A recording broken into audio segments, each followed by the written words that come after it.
செய்தியாக பார்த்து வருகிறோம். 1020 கோடி ரூபாய் நகராட்சி நிர்வாகத்துறை ஊழல் வழக்கு தொடர்பாக அதிமுக லஞ்ச ஒழிப்புத்துறைக்கு கடிதம் எழுதியிருக்கிறது. அந்த அண்மை செய்தியை பார்த்து வருகிறோம். விவரங்களோடு இணைகிறார் இந்த செய்தியாளர் லதா. லதா, வணக்கம். மேலும் விவரம். வணக்கம்.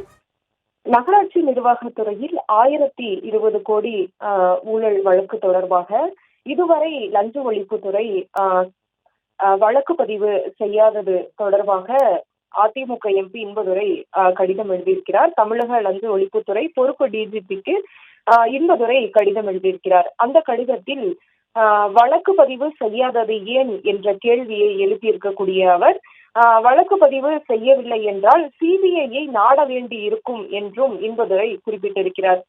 முக்கியமாக அமலாக்கத்துறை நடத்திய அந்த சோதனையினுடைய முடிவில் தமிழக டிஜிபிக்கு கடிதம் எழுதியிருந்தது. பல கட்டங்களாக லஞ்ச ஒழிப்புத்துறை சம்பந்தப்பட்டவரின் மீது இந்த விவகாரம் தொடர்பாக வழக்கு பதிவு செய்ய வேண்டும் என்று பல கட்டங்களாக கடிதம் எழுதியிருந்தது. ஆனால் தற்போது வரை அந்த வழக்கானது பதிவு செய்யப்படவில்லை. ஒருபுறம் நீதிமன்றம் நாடப்பட்டு நீதிமன்றமும் கூட வழக்கு பதிவு செய்ய உத்தரவிட்டிருந்தது. ஆனால் நீதிமன்றம் உத்தரவிட்டு ஒரு வார காலம் ஆகியும் தற்போது வரை வழக்கு பதிவு செய்யவில்லை. இதற்கிடையே அதிமுக எம்பி இன்பதுரை தமிழக லஞ்ச ஒழிப்புத்துறை பொறுப்பு டிஜிபிக்கு கடிதம் எழுதியிருக்கிறார். அந்த கடிதத்தில் குறிப்பிடப்பட்டிருக்கக்கூடியவை: சென்னை உயர்நீதிமன்றம் உத்தரவிட்டும் நகராட்சி நிர்வாகத்துறையில் 1020 கோடி வேலைவாய்ப்பு ஊழலுக்கு எதிரான அந்த வழக்கு இன்னும் பதிவு செய்யாதது ஏன் என்ற கேள்வியை இன்பதுரை எழுப்பியிருக்கிறார். மேலும் KN நேரு உள்ளிட்டோர் மீது வழக்கு பதிவு செய்ய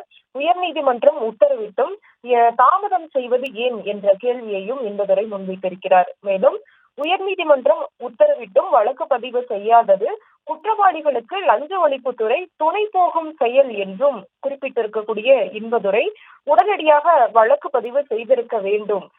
தன்னுடைய கடமையை லஞ்ச ஒழிப்புத்துறை செய்யாததால் அதிமுக சிபிஐயை நாட வேண்டி இருக்கும் என்றும் அந்த கடிதத்தில் குறிப்பிட்டிருக்கிறார்.